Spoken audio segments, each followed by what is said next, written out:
मैं महासिंह, सहायक आचार्य अर्थशास्त्र, राजकीय महाविद्यालय बाड़मेर। तो हम आज के इस वीडियो में चर्चा करेंगे मुद्रा परिमाण सिद्धांत की, जिसको अपने क्वांटिटी थ्योरी ऑफ मनी भी कहते हैं। मुद्रा परिमाण सिद्धांत मुद्रा मूल्य निर्धारण का बहुत महत्वपूर्ण सिद्धांत है। यह तो निश्चित रूप से कहना कठिन है कि सर्वप्रथम इस सिद्धांत को किसने प्रतिपादित किया, पर सामान्य यह धारणा है कि इटली के अर्थशास्त्र दीवान जेठी ने यह सर्वप्रथम प्रस्तुत किया, जबकि विशुद्ध रूप से इस सिद्धांत को प्रतिपादित करने का श्रेय डेविड हुम को जाता है। डेविड हुम के अनुसार मुद्रा परिमाण सिद्धांत क्या है? उनके अनुसार कीमत स्तर को मुद्रा की मात्रा का प्रतिफल कहा जाता है, अर्थात जो कीमत है उसमें जो परिवर्तन आते हैं वो मुद्रा की मात्रा के द्वारा आते हैं।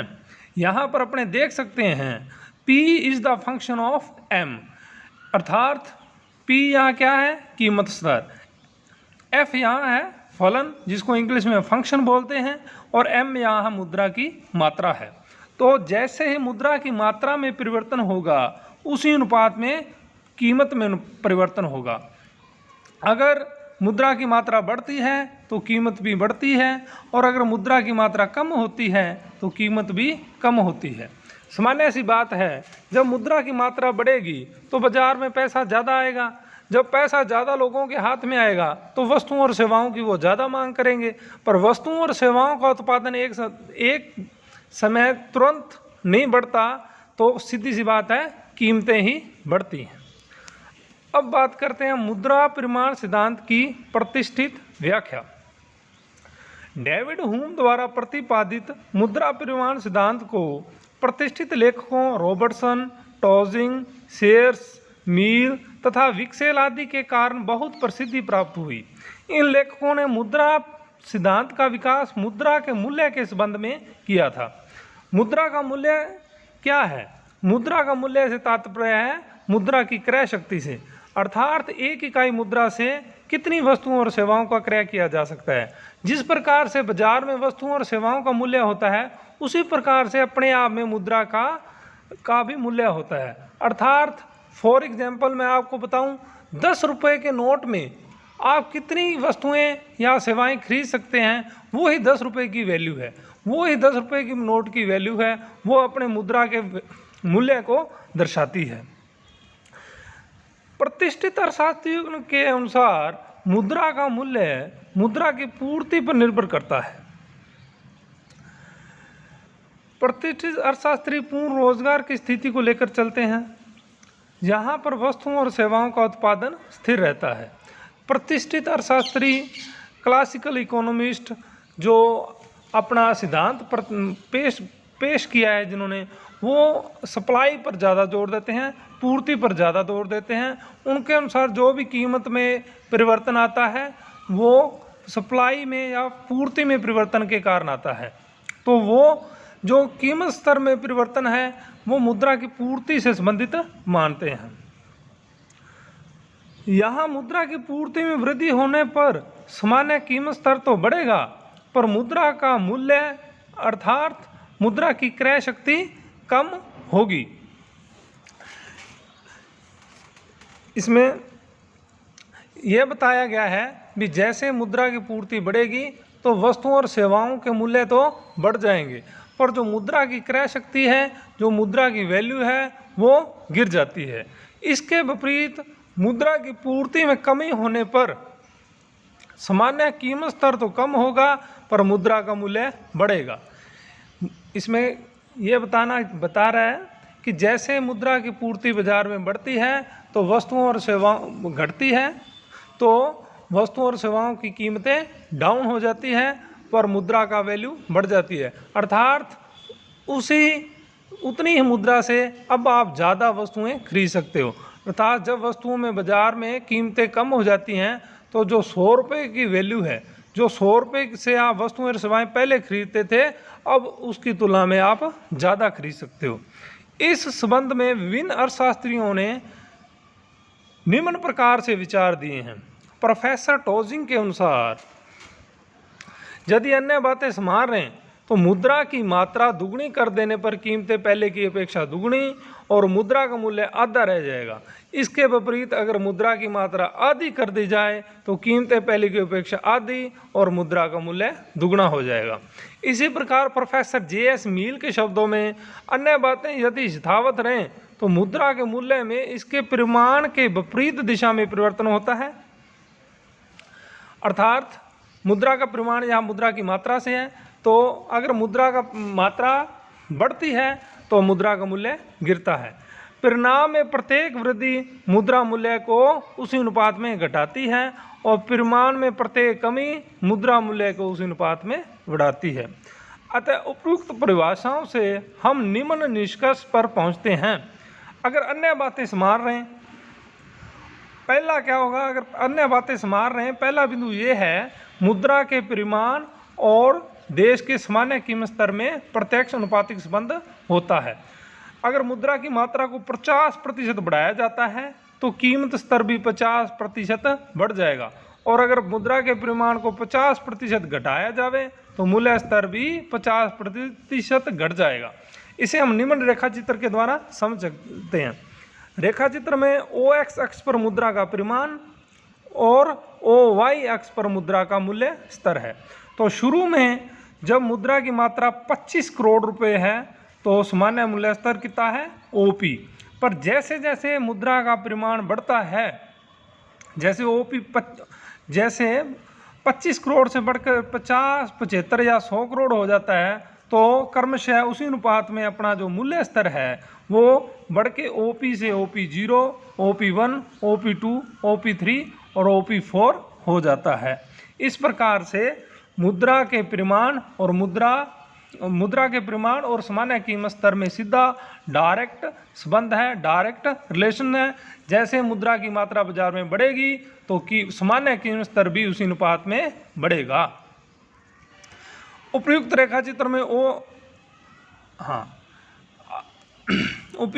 चित्र में OX अक्ष पर मुद्रा की मात्रा या परिमाण व OY अक्ष पर सामान्य मूल्य स्तर को लिया गया है, ये आपको बता दिया गया है।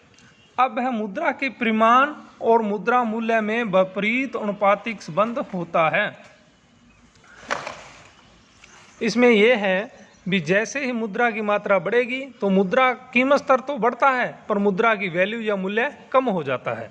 इसको अगर मुद्रा के परिमाण में 50% वृद्धि कर दें तो मुद्रा का मूल्य 50% गिर जाएगा, और मुद्रा के परिमाण में 50% कमी कर दें तो उसी अनुपात में मुद्रा का मूल्य 50% बढ़ जाएगा।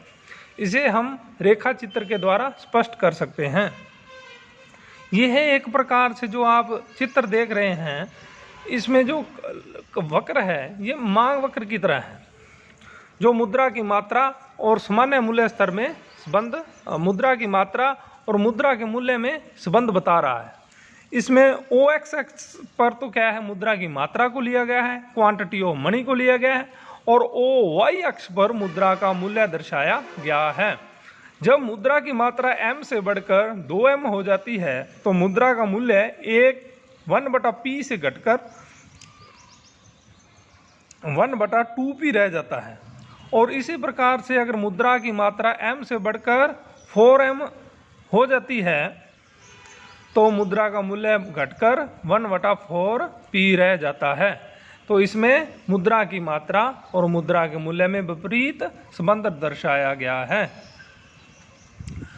अब है मुद्रा परिमाण सिद्धांत की मान्यताएं। प्राचीन अर्थशास्त्रियों द्वारा दी गई मुद्रा परिमाण सिद्धांत की विभिन्न परिभाषाओं में सर्वत्र अन्य बातें समान रहने वाक्यांश का प्रयोग किया गया है, जिसका आशय नियम की सीमाओं की ओर संकेत करता है। अन्य बातें समान रहना मतलब अगर ये बातें स्थिर रहेंगी तो ही ये नियम लागू होगा। अगर ये जो मान्यताएं में आगे दी हुई हैं, अगर इनमें से एक भी पूरी नहीं होती है तो अपना नियम लागू नहीं होता है। तो पहली जो मान्यता वो है, व्यापार की मात्रा स्थिर रहनी चाहिए, अर्थात मुद्रा द्वारा क्रय विक्रय की जाने वाली वस्तुओं और सेवाओं की मात्रा में कोई घटा या बढ़ा नहीं है। इसमें समझने वाली बात यह है कि अगर वस्तुओं और सेवाओं की मात्रा बदल जाएगी तो कीमत स्तर मुद्रा की मात्रा को कम या ज़्यादा किए बिना ही ऑटोमेटिक ही क्या हो जाएगा, कीमत स्तर में परिवर्तन हो जाएगा, मुद्रा के मूल्य में परिवर्तन हो जाएगा। अपने सिद्धांत में अपने क्या देख रहे हैं, इसमें अपने देख रहे हैं सामान्य कीमत स्तर और मुद्रा की मात्रा के बीच में संबंध। तो अपने यही बात की है, मुद्रा की मात्रा में परिवर्तन होने पर कीमत स्तर में क्या होता है, समानुपातिक होता है, उसी दिशा में परिवर्तन होता है। और मुद्रा के मूल्य में मुद्रा की मात्रा के कारण जो परिवर्तन होता है वो विपरीत होता है। तो इसमें वस्तुओं और सेवाओं का स्थिर रहना जरूरी है। अगर वस्तुओं और सेवाओं का में परिवर्तन हो जाएगा तो अगर मुद्रा की मात्रा स्थिर रहे तो भी क्या हो जाएगा, कीमत स्तर और मुद्रा के वैल्यू में परिवर्तन हो जाएगा। तो वहाँ अपना नियम ये फेल हो जाएगा। इसलिए इस नियम को लागू होने के लिए ये मान्यता जरूरी है कि वस्तुओं और सेवाओं की मात्रा क्या होनी चाहिए, स्थिर रहनी चाहिए। अब है मुद्रा और साख मुद्रा के अनुपात में स्थिरता। ये क्या है, साख मुद्रा क्या है, सबसे पहले यहाँ आपको मैं बता दूँ। साख मुद्रा क्या होती है, जब भी कोई व्यापारिक बैंक जैसे स्टेट बैंक या पीएनबी में जाके कोई जमा पैसा करवाता है, जिसको प्रारंभिक जमा बोलते हैं, जैसे 5,000 रुपये जमा करवाए तो बैंक क्या करता है, उसका कुछ परसेंट, मान लो 10% अपने पास रखेगा। और 5,000 का 10% कितना हुआ, 500। तो 500 अपने पास रखेगा, आगे 45 रुपये आगे किसी को उधार दे देगा। वो 45 रुपये घूम के फिर वो बैंक में आएंगे, बैंक उसका फिर 10% अपने पास रखेगा, फिर वो क्या होगा, बची हुई राशि को आगे उधार दे देगा। इस प्रकार से वो 5,000 रुपये कई गुना बढ़ के हो जाते हैं। और ये क्या होता है, साख सर्जन होता है। इसे साख सर्जन की प्रक्रिया कहते हैं। तो अपना नियम तभी लागू होगा जो मुद्रा और साख मुद्रा का जो अनुपात है वो स्थिर रहे। फिर तीसरी मान्यता है, मुद्रा की चलन गति स्थिर रहे, अर्थात चलन वेग को प्रभावित करने वाले तत्व में भी यथासंभव स्थिरता रहे। अब मुद्रा का चलन वेग क्या होता है, जिसको वेलोसिटी ऑफ मनी बोलते हैं, वो ये होता है मुद्रा एक समय में एक हाथ से दूसरे हाथ में कितनी जल्दी जाती है, इसको वेलोसिटी ऑफ मनी बोलते हैं। ये भी स्थिर रहनी चाहिए। फिर क्या है, साख मुद्रा की मात्रा अपरिवर्तित रहे। साख मुद्रा के बारे में आपको बताया है ऊपर। तो साख मुद्रा की मात्रा भी क्या रहनी चाहिए, अपरिवर्तित रहनी चाहिए। अब है मुद्रा परिमाण सिद्धांत के समीकरण जो इम्पोर्टेंट है। प्राचीन अर्थशास्त्रियों द्वारा मुद्रा परिमाण सिद्धांत के समीकरण में मुद्रा की मात्रा, वस्तुओं और सेवाओं की मात्रा, कीमत स्तर के आपसी संबंध को प्रदर्शित करते हुए मुद्रा परिमाण सिद्धांत को निम्न समीकरण में प्रस्तुत किया है। यहाँ P बराबर M बटा में T है। P यहाँ पर क्या है, सामान्य कीमत स्तर है, M देश में प्रचलित मुद्रा का परिमाण है तथा T वस्तुओं और सेवाओं की कुल मात्रा है। इसको अपने ऐसे भी लिख सकते हैं M बराबर PT, और ऐसे भी लिख सकते हैं M बटा में T बराबर में P। इस समीकरण में दो मुख्य दोष हैं।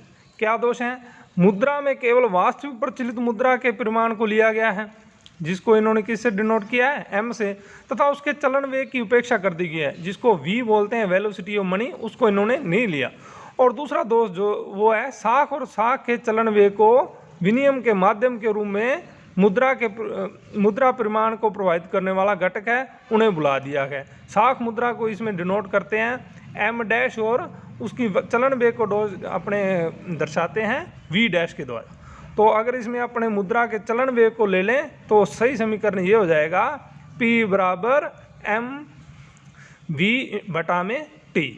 धन्यवाद, आज के लिए इतना ही। बाकी जो बचा हुआ है मुद्रा परिमाण के सिद्धांत, जैसे कैम्ब्रिज का सिद्धांत, फिशर का मुद्रा परिमाण सिद्धांत, उसकी चर्चा अपने नेक्स्ट वीडियो में करेंगे। Thank you.